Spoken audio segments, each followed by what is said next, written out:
Bom, boa noite a todas e todos. Eu sou professora do Departamento de Relações Internacionais da EPEM, do campus Osasco, e eu vou apresentar a nossa próxima palestrante, que é a professora Esther Solano. Ela também é minha colega do Departamento de Relações Internacionais da Escola Paulista de Política, Economia e Negócios, na EPEM Unifesp, no campus Osasco. Ela também é professora do mestrado interuniversitário internacional de Estudos Contemporâneos de América Latina da Universidade Complutense de Madrid, e do mestrado América Latina e União Europeia, uma cooperação estratégica, do Instituto Universitário de Investigação de Estudos Latino-Americanos da Universidade de Alcalá de Henares. Ela é mestra e doutora em Ciências Sociais pela Universidade Complutense de Madrid, trabalha na área de Sociologia, com o tema principal de Sociologia Política, é conselheira do Instituto Vladimir Herzog e colunista da Carta Capital. Então, sem mais delongas, eu passo a palavra para o professor Esther, a quem eu agradeço pela presença. Bom, queridas, boa noite a todos e a todas. Eu agradeço muito o convite, principalmente a Carolina, né, que me convidou de uma forma muito generosa. Prazer estar aqui com vocês. Eu pensei fazer a minha apresentação misturando um pouco a minha experiência acadêmica na Espanha com a minha experiência pessoal, né? Como que foi estudar na Espanha, como que foi vir aqui para o Brasil. Eu nasci em Guadalajara, né, que é uma população muito próxima a Madrid, a capital da Espanha, que imagino que, enfim, todos vocês aí localizam, né, geograficamente, culturalmente. Eu tive a minha vida acadêmica um pouco eclética, né. Eu fiz a minha primeira graduação, que foi em Ciências Físicas, na Universidade Complutense de Madrid, é a maior universidade da Espanha, né, e normalmente é a melhor situada nos rankings internacionais. Mas a gente vai falar agora também dos pontos positivos e de alguns problemas que tem a universidade, né?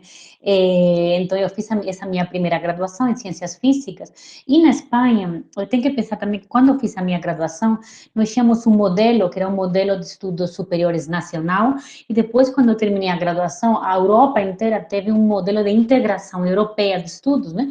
O projeto Bolonha foi assim chamado, e, enfim, algumas mudanças, né, progressivas, paulatinas, que foram se acomodando nos vários países, e hoje em dia, então, nós temos um modelo muito mais europeu, internacionalizado, que permite que os estudantes de cada país europeu consigam, de fato, se mobilizar entre os diversos países, né? Então, de fato, o sistema de estudos mudou bastante desde que eu estudei. Mas o que eu posso contar? Então, eu fiz essa minha primeira graduação na Universidade Complutense de Madrid, em Físicas, e depois tinha um sistema bem interessante que era o seguinte: você fazia uma graduação e se você estava interessado numa outra possível graduação ou em uma outra área de estudos, você podia pegar um conjunto de disciplinas seletivas dessa outra graduação. Então, eu sempre gostei, por exemplo, muito da área de Sociologia, Filosofia, e o que eu fiz foi fazer a graduação em Físicas, minha graduação principal, mas eu sempre pegava letivas da área de Sociologia, de Filosofia, etc. E isso me possibilitou, depois de ter feito a minha graduação em Física, poder me apresentar ao mestrado de Sociologia e, posteriormente, a um doutorado em Ciências Sociais, né? Justamente por essa possibilidade, que é bem interessante, de você poder fazer essa primeira graduação, mas combinar com uma outra possibilidade também. E isso, para quem, de fato, estiver muito interessado em fazer enfim, em ter uma carga, né, educativa, pedagógica mais completa, é bem interessante, né? Então, eu fiz depois meu mestrado em Sociologia, né? Passei aí as minhas provas, e meu doutorado também. Essa foi um pouco essa minha formação mais completa, né? E o que eu posso contar sobre... Bom, Madrid é uma cidade maravilhosa, não sei se vocês conhecem, se vocês não conhecem, estão convidadíssimos, depois da pandemia, né? Agora não é o momento, mas depois da pandemia, viajem lá, porque vocês sabem que o povo espanhol é um povo muito convidativo, um povo caloroso, muito parecido nisso ao povo brasileiro, né? E a Complutense de Madrid é uma universidade muito grande, obviamente que não comparado aos parâmetros, né, da grandiosidade brasileira, mas é uma universidade grande, muito acolhedora. E na Espanha temos algumas diferenças interessantes que eu queria colocar aqui para vocês. Por exemplo, durante os anos 90 na Espanha, abriu-se um conjunto muito grande de universidades públicas, o que faz com que hoje em dia a concorrência para entrar na universidade pública não seja muito alta. Eu me lembro quando eu cheguei ao Brasil, no ano 2010, que eu ficava, nossa, surpreendidíssima com o número de candidatos por vaga, né, de alunos que tinha para entrar nos alguns cursos. Eu pensava, "Pô, mas é impossível, né? Pior do que um concurso público para magistratura, né? Uma coisa impressionante. Na Espanha, a entrada é mais fácil, porque nós tivemos uma proliferação muito grande de campos, né, e de universidades públicas, o que faz com que o ensino universitário, o ensino superior, seja muito mais atingível, né, pela maioria do público universitário. E isso é bem interessante, porque se por um lado democratizou muito o acesso ao ensino superior, né? Também, por um lado, é sempre você tem as contrapartidas da democratização do ensino, também banalizou bastante o acesso à universidade, né?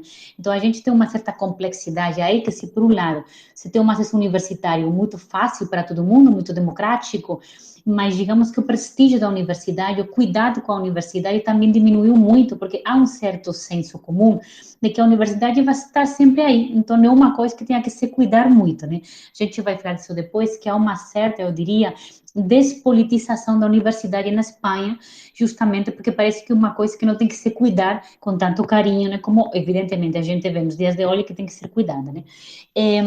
Mas, enfim, uma coisa também muito diferente é o seguinte, na Espanha, talvez a principal diferença com o Brasil é que a Espanha é um país muito mais equitativo, né? Muito mais igualitário em termos de renda, em termos econômicos, mas também em termos de inclusão política e social. Isso faz, como eu falei antes, né, o acesso universitário muito mais democrático, mas isso faz também com que a maioria dos alunos, dos jovens, não precisem de trabalhar quando eles estão estudando, em paralelo aos estudos. Então, a universidade, ela é pensada em cursos que integram o matutino e o vespertino, justamente porque os alunos não precisam, na sua grande maioria, ou do que há exceções, mas não precisam de compatibilizar isso com o trabalho. Então, há uma estrutura aí bem diferenciada também de qual que é o tipo de aluno também que entra na universidade, né? Por outro lado, eu acho que talvez uma das maiores diferenças com o Brasil é que a universidade pública espanhola, ela não é gratuita, ela é pública, mas ela não é gratuita. Então, uma das coisas também que me surpreendeu muito quando eu cheguei ao Brasil é pensar nesse tripé de pública, universal e gratuita. Eu nunca tinha coisa de uma universidade realmente pública e gratuita, né? Tanto não é gratuita que as taxas que você paga, né, que se chamam matrículas em espanhol, você paga uma anuidade, né? São taxas relativamente altas, né? Então, eu já me lembro que na minha época, eu pagava o equivalente a mais ou menos a 1.000 euros, quase 2.000 euros por ano, né? Agora aumentou bastante. Quando você estuda mestrado e doutorado, as taxas aumentam ainda mais. Então, um debate que se produziu, por exemplo, em 2008, é justamente que na crise, que foi muito forte na Espanha, agora a gente vai falar disso, teve muita gente que não conseguia, né, arcar com os cursos da universidade, fundamentalmente os cursos superiores de pós-graduação. Então, eu acho assim um absoluto privilégio, né? Eu mergulho de uma forma brutal de pertencer a um sistema que seja realmente gratuito, né? Eu acho que talvez uma das coisas que vai ser uma das minhas principais mensagens aqui na minha palestra, que vocês realmente se orgulhem e lutem por isso, porque é verdadeiramente um privilégio mundial o que nós temos aqui no Brasil, né? Então, isso, nós temos que pagar essa matrícula, né, essas taxas anuais, que fazem com que a universidade seja, de fato, democrática na teoria, mas na prática não é tão democrática assim, porque nem todo mundo pode pagar essas taxas, né?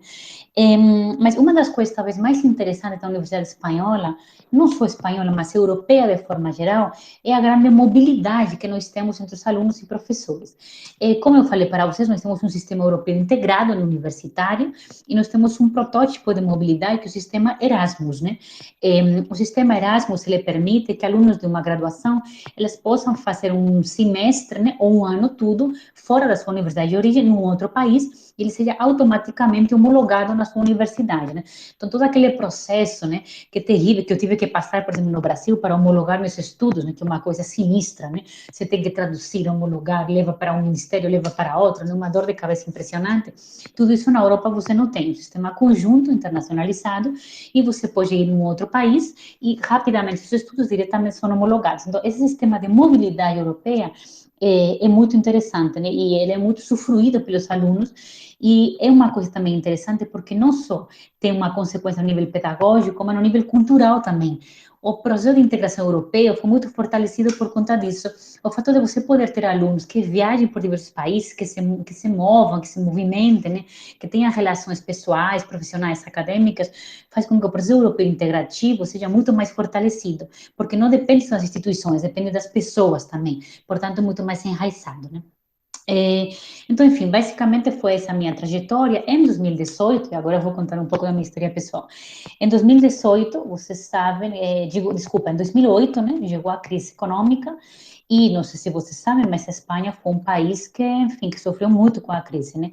A economia espanhola, ela é fraca comparada com a economia dos países europeus, porque a economia espanhola, ela se construi muito em dois pilares que são um pouco problemáticos, que é fundamentalmente o turismo e o terceiro setor, mas isso, fundamentalmente o turismo e a construção. Então, turismo e construção. Em 2008 veio a crise imobiliária, a crise das subprimes, e a Espanha, enfim, foi um choque econômico brutal. Nós chegamos a ter, vocês imaginem, 50% de desemprego entre os jovens, 50% nós chegamos a ter, que ser, todo mundo estava desempregado. Em 2008, portanto, eu estava terminando meus estudos de doutorado, estava fazendo doutorado na área de ciências sociais, e aí chegou um ponto que eu denomino assim o êxodo da minha geração, que todo mundo que queria ficar na universidade, continuar a área acadêmica, teve que sair da Espanha. Foi uma coisa tão forte, você se imagina, que hoje em dia, quando eu vou para a Espanha no Natal, por exemplo, eu encontro todos os meus amigos, porque todo mundo mora fora, ainda nos dias de hoje. Então, assim, foi um êxodo, o que a gente chama hoje de essa fuga de cérebros, né, que acontece no Brasil também, aconteceu a mesma coisa na Espanha. Porque a Espanha também é um país que cuida muito pouco da sua ciência. Essa é uma reclamação que os espanhóis sempre fazem. A gente cuida muito de setores como o turismo, por exemplo, que na Espanha é muito potente, né? Mas a gente cuida muito pouco do investimento em ciência e do investimento em tecnologia que deriva justamente desse pensamento científico, né? Então, a universidade, enquanto produtora de conhecimento científico e pesquisa, está bastante abandonada. Então, em 2008, teve esse êxodo, eu também pensei, bom, o sistema universitário espanhol estava praticamente fechado, não tinha nenhuma vaga aberta, era quase impossível você entrar, porque veja-me outra coisa interessante.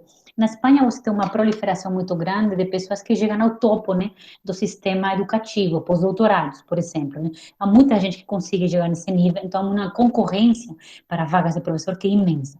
Mas, por outro lado, o sistema espanhol para entrar na universidade, como professor, eu considero ele bem mais injusto do que o Brasil. Uma universidade muito endogâmica, tem muito pouco concurso público, e muitas vezes você entra, quando você já está a vida toda, estudou graduação, mestrado, doutorado no mesmo departamento, você é indicado para trabalhar nesse departamento, né? Um sistema bastante mais injusto, uma outra coisa positiva do sistema brasileiro, também bem mais democrático nesse sentido.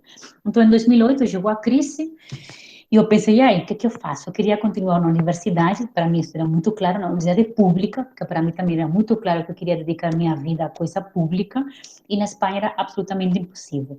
Coincidiu a época, e aí não sei se vocês lembram, né? Era o governo Lula, era uma época que tinha vagas, por tudo, assim, era uma chuva de vagas nas universidades públicas, tinha muitos projetos de interiorização, reúnem, né? Então foi assim, foi um momento absolutamente fascinante da universidade pública, de construção do projeto universitário, expansão e democratização. Então, olha que paralelo, né? Na Espanha estava um processo de decadência, de crise absoluta, e no Brasil um processo de expansão enorme, né? E aí, meu namorado na época era brasileiro, né? Porque aí, como toda boa história, tem que ter também um certo romance por trás. E aí eu decidi, vamos provar sorte, vamos no Brasil, né? Eu cheguei ao Brasil e uma das coisas que mais me surpreendeu é a boa acolhida, né? Que eu sempre teve do povo brasileiro, né? Uma das coisas que eu sempre vou falar e eu vou me orgulhar muito, já considero o Brasil como o meu lar, né? Minha casa, e uma coisa da qual eu sempre me orgulho, né? O acolhimento tão caloroso, né? Tão generoso que eu tive, né? E aí, enfim, eu estudei e passei para o concurso na Unifesp, né? Uma das coisas que para mim foi muito forte quando eu cheguei ao Brasil, é que, lembrem, pensem na época, eu cheguei ao Brasil em 2010, a Europa tinha uma imagem do Brasil que era absolutamente oposta à que a gente tem hoje em dia, né? Nós tínhamos, lembra enfim, o Lula tinha internacionalizado muito a imagem do Brasil, ele tinha saído muito para o exterior, ele tinha uma imagem muito positiva, né? Tanto assim que se falava, lembra, né, o país do momento, já não é o país do futuro, é o país do presente, né, aquelas capas do Economist, né, o Cristo Redentor, né, decolando, etc. Então, a imagem que tinha do Brasil era muito positiva, era o país das oportunidades, né? Então, era um pouco aquela ideia de ir para as Américas, voltar para as Américas para as oportunidades, né? Era um momento muito positivo e muito simbolicamente muito potente, né? Infelizmente, absolutamente oposto ao que a gente vive hoje, né? Eu, quando volto à Espanha, é uma coisa que me dói muito, né? Me dói muito, inclusive, enfim, pelo carinho que eu tenho pelo Brasil, a imagem está absolutamente negativa que as pessoas têm do Brasil hoje, como se o projeto brasileiro tivesse fracassado, né? Como se a gente não conseguisse, de fato, implementar o que a gente pensava, né? Mas acho que algumas coisas que eu queria colocar aqui para você é o seguinte, algumas coisas positivas, positivíssimas, né, que a Unifesp, que o modelo brasileiro poderia exportar, para mim, acho que a melhor coisa de todas talvez seja essa ideia da universidade pública gratuita de qualidade. A universidade pública, enfim, eu estudei na Espanha, mas eu tenho contato com vários colegas no mundo lá fora. A universidade pública brasileira é de muita boa qualidade. Os professores são de muita boa qualidade, são muito bem preparados. Sempre digo que não tem que invejar nada professores de outros países denominados, né, de primeiro mundo. Então, assim, eu acho que essa ideia da qualidade, da gratuidade, é uma coisa que, enfim, eu quero muito insistir aqui que a gente tem que preservar com muito carinho, com muito cuidado, porque é realmente um exemplo internacional de primeira ordem, né? Uma outra coisa que me chamou muito a atenção e que me parece que é uma coisa preciosa da universidade brasileira é o empenho que ela coloca na extensão e na divulgação de projetos. Isso leva a uma outra coisa também que muito me impressionou da universidade, que continua hoje me impressionando, que é o grau de politização da universidade pública brasileira e como que ela se engaja nos processos e nos problemas da sociedade, né? Como eu falei antes, na Espanha, olha que eu, no meu período universitário, eu me engajei muito em movimentos estudantis. O movimento mais importante na minha época foi o movimento contra a invasão do Iraque. Não sei se vocês lembram, mas a Espanha foi um dos países que invadiu o Iraque durante o governo do Aznar, do Partido Popular. Teve uma enorme movimentação, por exemplo, contra a guerra do Iraque, etc. Mas eu nunca vi uma politização e um engajamento tão grande como eu vi na Universidade Pública Brasileira. Essa é uma coisa também preciosa que a gente tem que cuidar muito. Por exemplo, agora, olhem agora que diferença. A Universidade Pública Brasileira agora é justamente quem está levando a referência pela luta pela vacina da Covid-19. A gente tem orgulho da Unifesp como é uma referência nessa luta. Na Espanha não é, por exemplo. Nós teríamos essa oportunidade, mas a gente não leva a bandeira e a referência. Isso indica realmente um comprometimento muito grande na Universidade Pública Brasileira com os problemas da atualidade, né? Isso é uma coisa muito, realmente muito cara, né? Por outro lado, algumas práticas que eu também considero que são extraordinárias, né? Por exemplo, a política das cotas. As cotas, eu sou assim, eterna defensora da política das cotas. Outras políticas como auxílio permanência, né, por exemplo, que eu acho absolutamente fundamentais e revolucionárias, né? Eu falei antes para vocês, na Espanha é um país muito mais igualitário, né, em termos de renda, de universidades, de oportunidades econômicas e políticas, mas definitivamente depois da crise de 2008 e agora, por exemplo, na pandemia, nós temos um momento muito crítico também economicamente. Haveria muitos alunos que poderiam, sem dúvida, se valer, né, e se aproveitar de programas, por exemplo, de assistência social, de permanência, de ajudas de diversas bolsas, cotas, etc. Né? E, porém, esse tipo de sistema, né, de ajudas universitárias nunca foi, nem sequer foi colocado praticamente nem no discurso, nem no debate nacional. Né? Então, acho que esse tipo de protótipos da universidade poderia muito bem ser implementados e exteriorizados no mundo lá fora. Né? Por outro lado, acho que uma das coisas que mais poderia ser introduzida no Brasil é essa ideia da internacionalização que a gente vê na Europa. Porque, como eu falei para vocês antes, a internacionalização dos programas universitários europeus, ela leva como consequência um fortalecimento das relações europeias do processo de integração. Então, eu gostaria muito de ver esse mesmo programa, os programas Erasmus de intercâmbio, né, de alunos, de professores, acontecendo, por exemplo, na América Latina. Não seria muito interessante que os alunos pudessem estudar durante um ano da sua graduação, por exemplo, num país latino-americano, voltar para o país de origem, ter diretamente homologado os estudos, e aí a gente poder ter um intercâmbio, uma experiência, né, uma humanização muito maior, uma integração muito para os países latino-americanos. Acho que seria de fato fascinante, e me parece que a gente tem que lutar por isso, né? E por último, eu continuo, hoje eu sou professora em 2 mestrados aqui na Espanha, mas sou professora de um mestrado que é sobre a América Latina e Europa, na Alcalá de Henares, onde eu tenho vários alunos do mundo todo. Eu dou aula para chineses, eu dou aula para franceses, eu dou aula para estadunidenses, para brasileiros, um projeto interessantíssimo, justamente simbolizando esse processo de integração internacional, que a Espanha sempre vestiu muito forte nisso, né? E eu vou falar para vocês, é uma coisa muito impressionante, mas dos alunos mais gostosos para dar aula nesse mestrado são os alunos brasileiros, porque vocês são gente sempre muito carinhosa, vocês são gente muito educada comparada com outros alunos. Eu sempre digo isso, né? Para mim, o aluno brasileiro é um aluno muito educado, um aluno que ainda tem muito tem respeito ainda pela instituição, pela educação. Talvez sou estranho para vocês, mas comparativamente isso que a gente enxerga, né? Então, uma coisa interessante que eu sempre digo que os alunos mais gostosos que eu tenho no meu mestrado internacional são os alunos brasileiros, sempre carinhosos, sempre perguntando, professora, como você está? Hoje você parece que tem uma carinha pior, hoje você está mais feliz, né? E isso vocês podem pensar que é uma coisa muito boa de um professor escutar, porque a gente, obviamente, que é pessoa muito antes do que professor, né? Enfim, então acho que acaba um pouco por aqui a minha exposição, exortando um pouco, acho que a minha fala vai ter um pouco também de uma certa exortação política, porque agora a Espanha está passando por um processo muito delicado na pandemia. Nós vamos ter uma recessão econômica muito forte, muito mais forte do que o Brasil, porque a Espanha se fechou totalmente, teve um lockdown muito potente. Infelizmente, não foi muito bem gerido e o que está acontecendo é que a Espanha tem números de mortos absolutamente descontrolados, um dos países que mais mortos está tendo no mundo, mas cuja economia também vai sofrer um dos piores retrocesos do mundo. Então, nesse momento é muito complicado. A Universidade Espanhola está num momento também complicado, porque cada vez tem menos orçamento e, obviamente, essa crise vai colocar ainda um problema orçamentário muito maior. Infelizmente, a gente não tem a capacidade de politização que no Brasil nós temos para levar adiante um processo de radicalização democrática da universidade. Então, acho que nesse momento eu queria levar essa mensagem de que cuidemos muito a nossa universidade pública no Brasil, tenhamos muito carinho por ela, lutemos muito por ela, porque países que são considerados como o primeiro mundo, mais evoluídos, né, têm sistemas universitários piores, menos democráticos e menos inclusivos e menos politizados. Então, enfim, eu acho que acabo com essa mensagem e um forte abraço para todos e muito orgulho de pertencer à Unifesp.